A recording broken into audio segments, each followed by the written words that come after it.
El pie de la letra. Don Armando Uribe, hoy hay una opinión generalizada que parece comúnmente aceptada que en América Latina el gran problema que tenemos es que no trabajamos, es que tenemos una ausencia de la ética del trabajo. ¿Qué opina usted?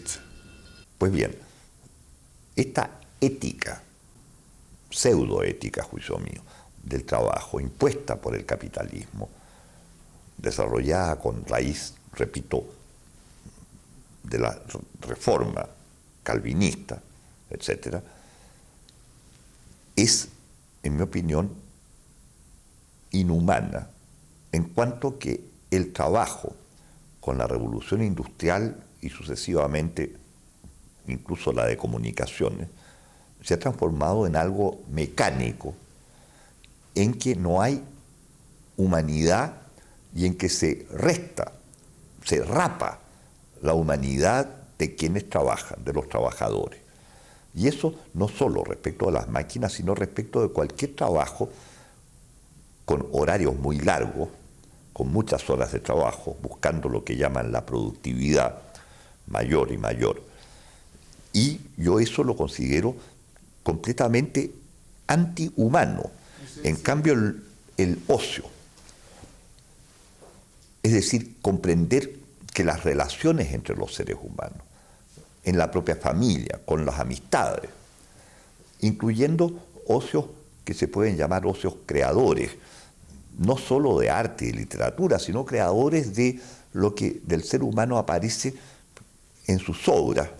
Obra es también la familia, las relaciones que se establecen en la familia, la amistad, el amor y muchas otras.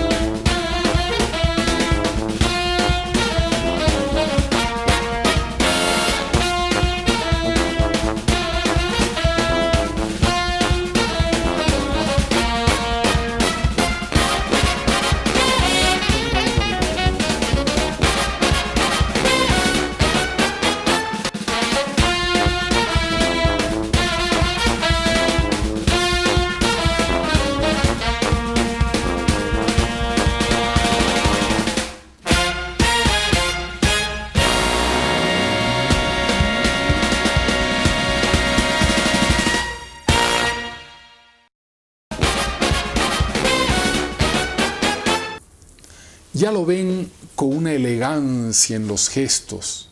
Ya verán que también tiene una gran elegancia con la palabra y una gran elegancia con sus concepciones de vida, con sus comprensiones de la historia, sobre todo del siglo XX.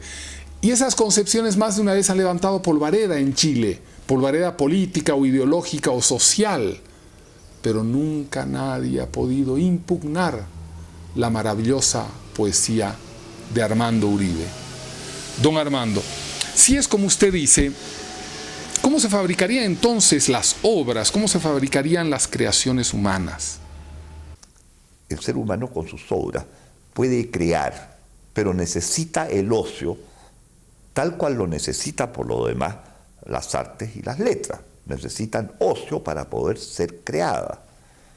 Es mucho más humano, en mi opinión, que se encuentre alguien que está sujeto al trabajo para ganarse la vida, pero que se encuentre el mayor tiempo posible con sus amistades, incluso para tomar alcohol, incluso para emborracharse. Eso es mucho más humano que estar sujeto a las máquinas que van dominando el mundo de una manera atroz y con obligaciones de horarios de trabajo estrictísimos y muy largos, en que por lo demás también el tiempo libre está mecanizado a través de los medios de comunicación y de las políticas de gobierno que ocupan con su publicidad y propaganda, con las ilusiones que crean a través, por ejemplo, de la televisión, etcétera, etcétera, están cuadriculando el tiempo libre de los trabajadores de una manera que no es plenamente humana tampoco, que es simulacro de humanidad, pero no es humanidad. La verdadera humanidad en el contacto de los seres humanos unos con otros, ese se produce gracias al ocio. Don Armando, si nos nutrimos del libro más famoso de la humanidad, la Biblia, ¿qué dice la Biblia con respecto al trabajo? ¿Qué dice la Biblia con respecto al ocio? Resulta que en la Biblia el trabajo es impuesto a los seres humanos desde Eva y Adán cuando cometen el pecado de soberbia terrible, de querer ser como Dios mismo, que es lo que la tentación que les hace el demonio en el jardín del Edén. Seréis como dioses si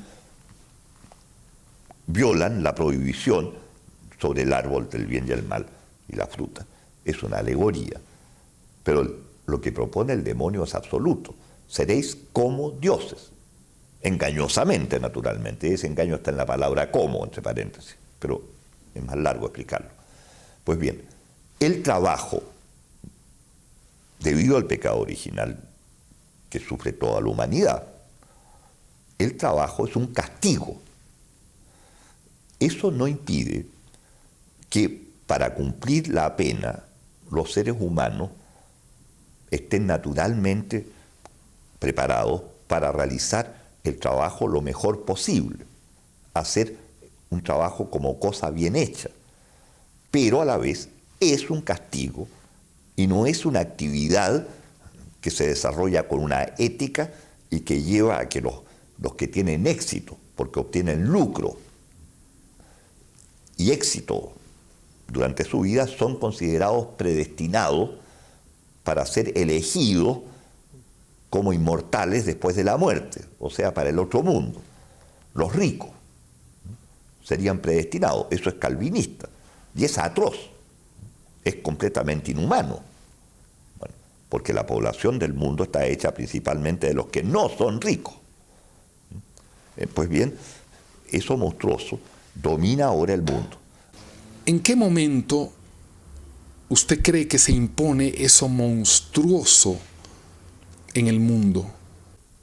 Varios historiadores del siglo XX y aún de antes veían que había una decadencia en la civilización occidental cristiana muy grande. Eso ya está entremezclado en Nietzsche y en otros.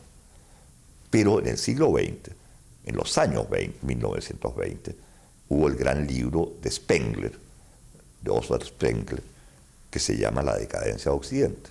El año 1920 mismo, Paul Valéry publicó un notable ensayo que comienza diciendo, después de la Primera Guerra Mundial, ahora sabemos que la civilización es mortal, que muere. Incluso Heidegger escribió en ese sentido también. Bueno, todo eso estaba anunciado por los nombres que he mencionado, pero, en opinión de algunos historiadores, el occidente cristiano, que era milenario, termina con las atrocidades de la Primera y la Segunda Guerra Mundial, y específicamente en una fecha precisa, el 3 y el 6 de agosto de 1945, cuando Estados Unidos lanza 2 bombas atómicas, uno en Hiroshima y otro en Nagasaki, armas de destrucción masiva, la primera de ellas. Las atrocidades en las 2 guerras fueron cometidas, se dice principalmente por el régimen nazi, es cierto, pero también hubo tremendas atrocidades cometidas en la Segunda Guerra Mundial por los aliados, y eso no hay que olvidarlo, porque son esas atrocidades del peor de los siglos que ha conocido la humanidad y la historia, según el historiador inglés Hobsbawm, en su libro sobre el siglo XX, dice que de toda la historia de la humanidad, el siglo más destructor, más cruel y más inhumano ha sido el siglo XX. Los muertos que fuimos ya se aburrieron de estar muertos. Vamos más adelante. Hitler ganó la Segunda Guerra Mundial.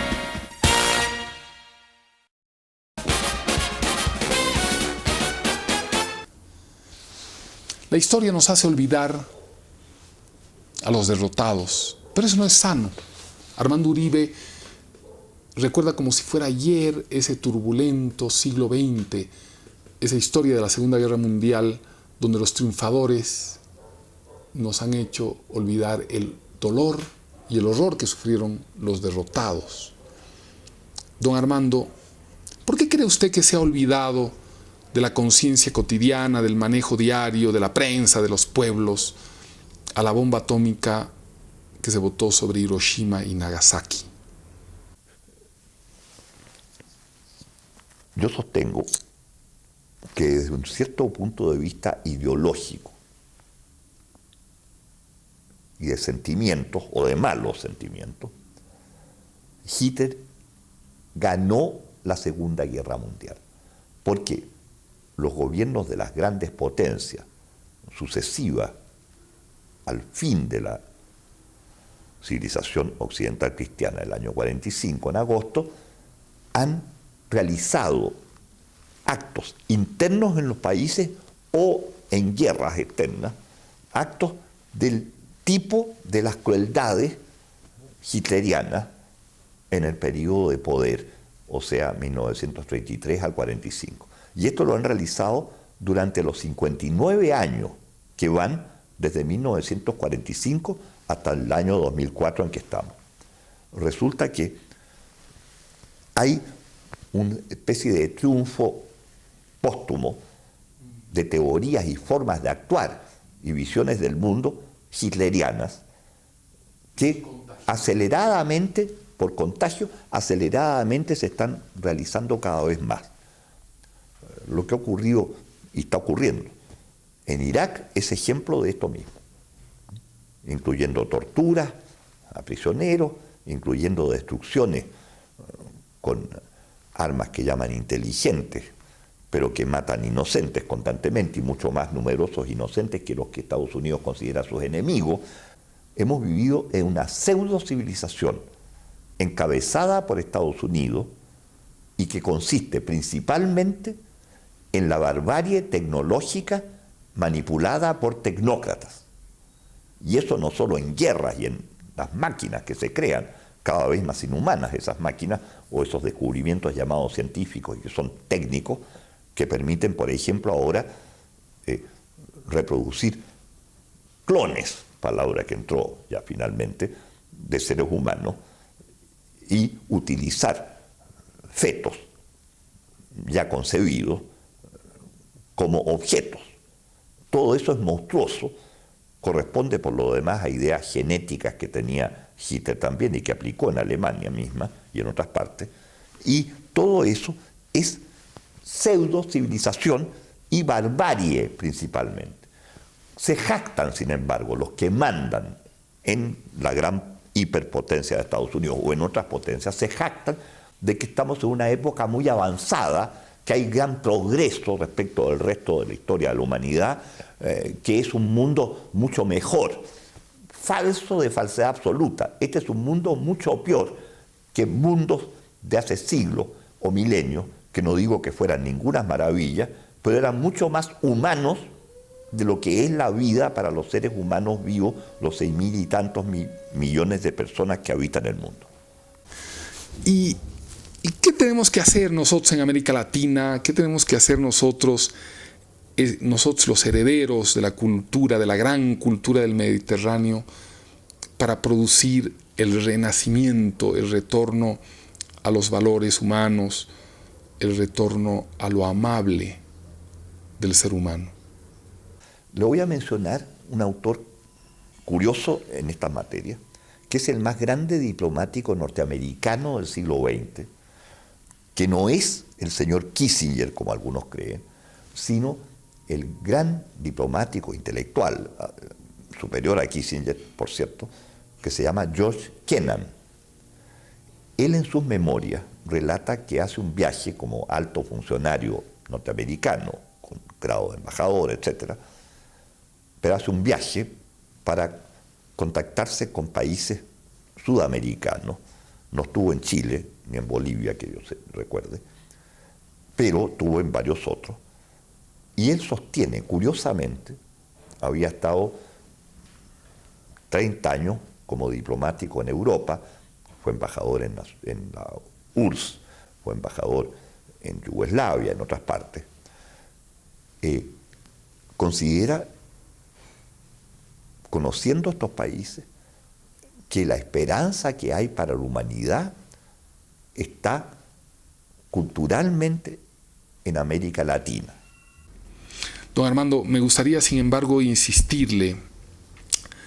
Yo estoy de acuerdo en que el renacimiento del mundo, y lo escribí en un fragmento que termina precisamente así, diciendo: América Latina está marcada para devolverle al planeta los valores humanos, el renacimiento, aquello que es para nosotros los hombres humanos entrañables, los grandes valores. Pero, ¿cómo cree que se debe lograr eso? En el pueblo. En el pueblo. Yo creo que quienes son intelectuales, palabra también que pasó a ser sustantivo solo a fines del siglo XIX con el caso Dreyfus en Francia.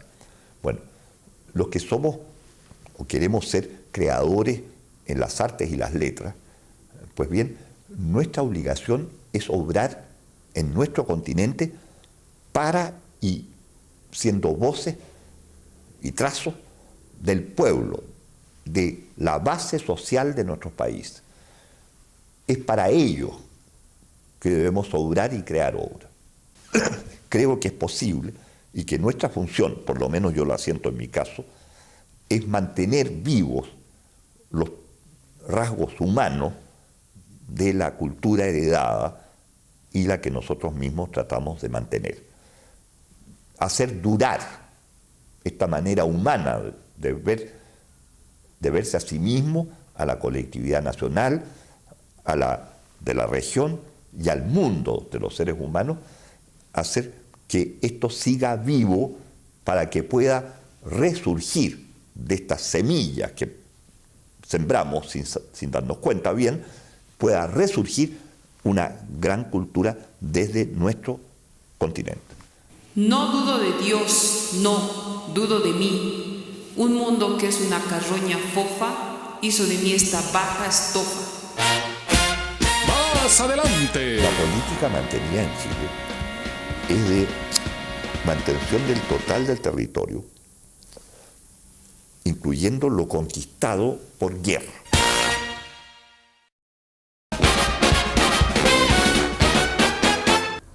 Los muertos que fuimos ya se aburrieron de estar muertos.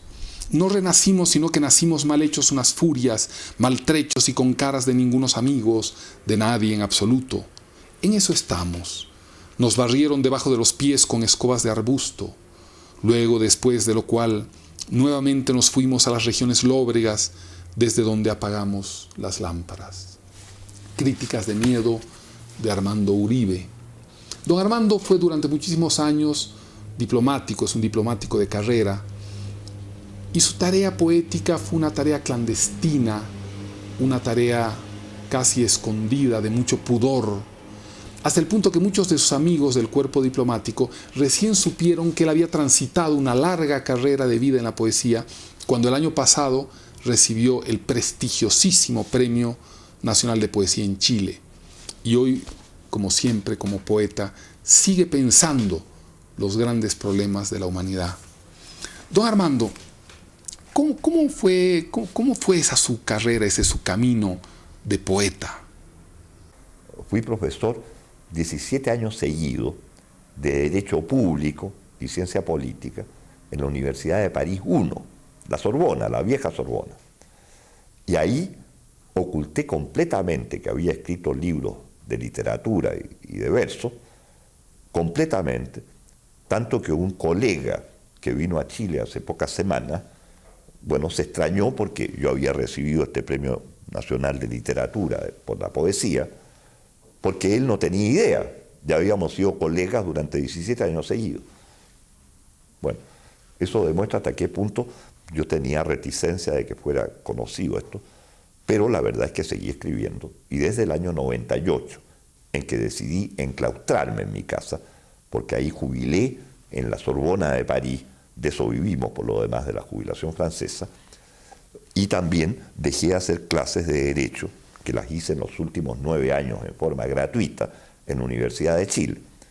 Entonces decidí enclaustrarme y desde entonces he publicado en estos 6 años muchos más libros, tanto de verso como de prosa, que en todo el resto anterior de mi vida, porque he ido recogiendo textos que había guardado, manuscritos, y que han sido publicados en los últimos 6 años.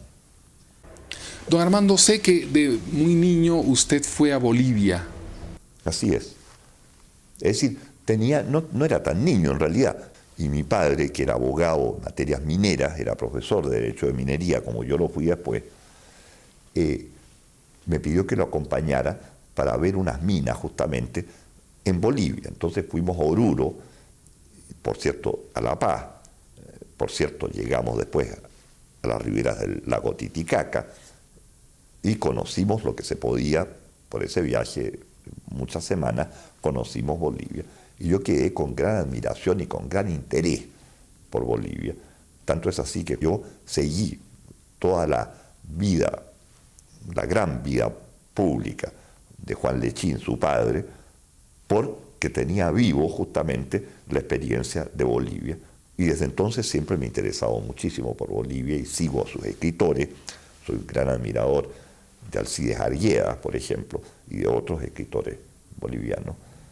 Y hasta el día de hoy me interesa muchísimo ese lugar mágico y humano que es Bolivia.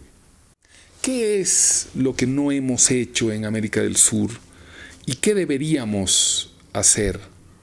No hemos mantenido la soberanía sobre los recursos naturales de cada país en forma seria y suficiente y autónoma. Se ha admitido la presencia extranjera de principalmente transnacionales o multinacionales en la explotación de los recursos mineros de una manera vergonzosa, hasta el punto que, así como usted me habla de Bolivia en ese campo, yo le puedo hablar de que la gran minería del cobre, que es la mayor riqueza chilena, ha ido siendo entregada desde hace 31 años, o sea, desde la dictadura de Pinochet.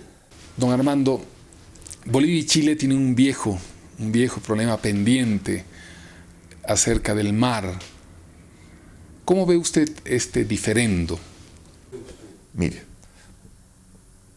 no puedo olvidar yo que yo he sido durante un tiempo considerable, para mí por lo menos, funcionario del Ministerio de Relaciones Exteriores chileno. Fui director político, fui director general, fui embajador, primero plenipotenciario para conferencias internacionales y luego embajador en Pekín. Había estado como segundo y muchas veces encargado de negocios ad interim en Washington, una embajada en Estados Unidos. No puedo olvidar esto. Ahora, la política llamada tradicional, desde 1904, un siglo, respecto a este problema, es admitir, como no se puede dejar de aceptar, que Bolivia tiene la aspiración a una salida al mar Pacífico. Un presidente chileno que tuvo buenas relaciones con Bolivia, como algunos han tenido, pero después eso ha terminado en quiebre de relaciones varias veces, desde la guerra llamada del Pacífico, que en realidad fue la guerra de los nitratos, y no del océano enorme del Pacífico. Ese presidente era Carlos Ibáñez del Campo, que fue primero un dictador en los años 27-31 y luego presidente elegido por las urnas el año 52. Pues bien, hizo una visita a La Paz de gobierno, había relaciones, y cuando se le planteó esta aspiración, dijo un juego de palabras, era considerado más bien tonto, pero no lo era tanto, que parece. Hizo un juego de palabras, porque le decían que Bolivia tenía que tener mar. Que Bolivia tenía que tener puerto en el Pacífico. Entonces respondió, ¿y para qué quieren puertos si no tienen mar? No sé si esa frase ha sido usada en Bolivia. Es una chirigota, es un chiste. No sé si es malo o bueno, pero es un chiste. Pues bien, la política mantenida en Chile es de mantención del total del territorio, incluyendo lo conquistado por guerra. Gracias, no estamos a veces muy de acuerdo, pero gracias, don Armando. Y si voy para Chile, nos vamos a comer unos pantrucas, unos locos mayo, unos porotos con rienda y una sopaipilla. Gracias, don Armando Uribe, muchas gracias.